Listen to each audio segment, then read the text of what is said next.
안녕하세요. 코인웨더의 권성입니다. 오늘도 저와 함께 코인 날씨 한번 알아보러 갈까요?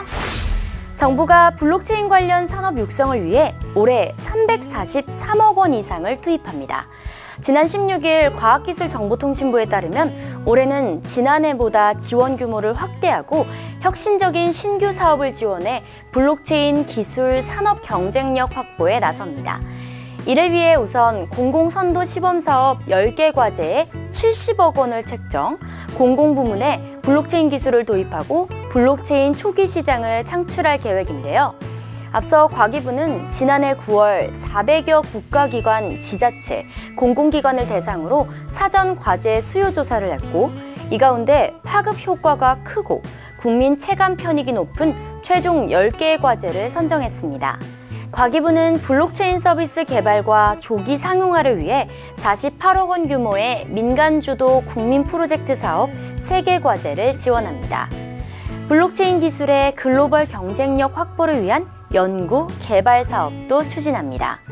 전년도보다 37% 증가한 160억 원을 책정했고, 해당 사업 과제는 총 24개입니다.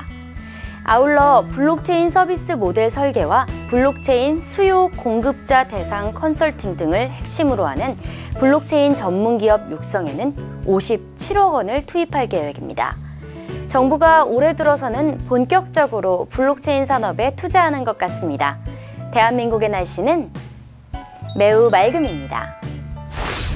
미국 증권거래위원회 SEC가 암호화폐 거래소 공개 IEO 투자의 위험성을 경고했습니다. 지난 14일 SEC는 공식 홈페이지에 올린 게재문을 통해 SEC가 승인한 IEO는 전혀 없다며 IEO 추진업자들은 여전히 증권법을 위반하고 있다고 밝혔는데요. SEC는 IEO에 대해 ICO, 초기 암호화폐 공개의 대안으로 나왔으며 거래소를 기반으로 서비스를 제공하는 것이라고 설명했습니다. 이어 IEO 서비스를 제공하는 암호화폐 거래소는 ICO와 다르다고 주장할 수 있다면서, 그러나 이미 연방증권법을 위반하고 있으며 투자자 보호장치 역시 미흡하다고 지적했습니다. SEC는 ICO를 규제했던 것처럼 IEO 역시 강하게 규제할 것임을 시사했는데요.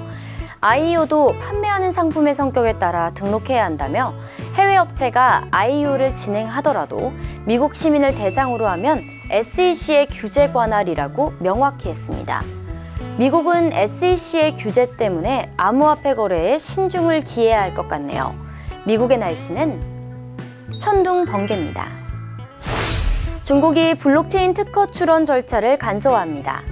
코인텔레그래프에 따르면 중국 국무원 직속기구 국가지식산권국이 지난해 12월 발표한 특허 출원 지침서 개정안이 오는 2월 1일 발효되는데요.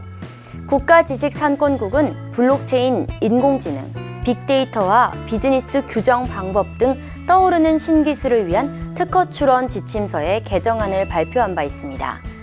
지침서 개정은 특허 출원 절차의 구체화, 간소화를 통해 블록체인 등 신산업 발전을 직접 지원하기 위해 진행됐습니다.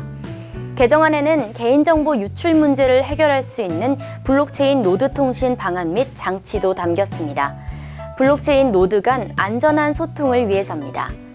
한편 중국의 특허 출원 건수는 갈수록 늘고 있습니다. 2009년부터 2018년까지 전 세계에서 출원된 블록체인 관련 특허 12,000건 가운데 중국이 7,600건을 기록하고 있는데요. 이는 미국 기업의 특허 출원 건수의 3배에 달하는 수치입니다. 중국의 인구만큼 블록체인 특허의 양도 압도적으로 많은 것 같은데요. 이는 블록체인 산업에도 막대한 영향을 끼칠 것 같습니다. 중국의 날씨는 맑음입니다. 유엔이 북한에서 열리는 암호화폐 컨퍼런스에 참석하지 말라고 경고했습니다. 지난 15일 로이터 통신에 따르면 국제연합 유엔 소속 대북 제재 전문가들은 이달 말 유엔 안전보장이사회에 제출할 보고서에서 북한 평양에서 2월 22일에서 29일 열리는 암호화폐 컨퍼런스에 참가하지 말라고 했습니다. 유엔 보고서에 따르면 북한은 더욱더 정교한 사이버 공격 프로그램을 통해 세계은행과 암호화폐 거래 사이트를 해킹했습니다.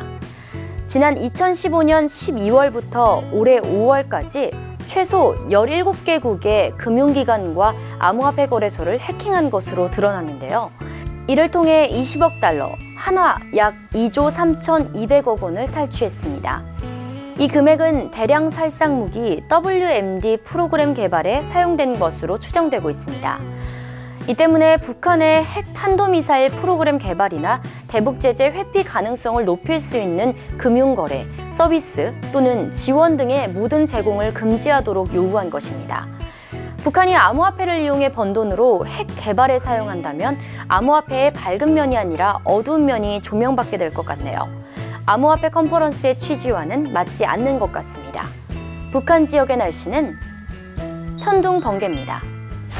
브라질의 주요 은행들이 암호화폐 거래소와 은행 계좌 계약을 중단하고 있습니다.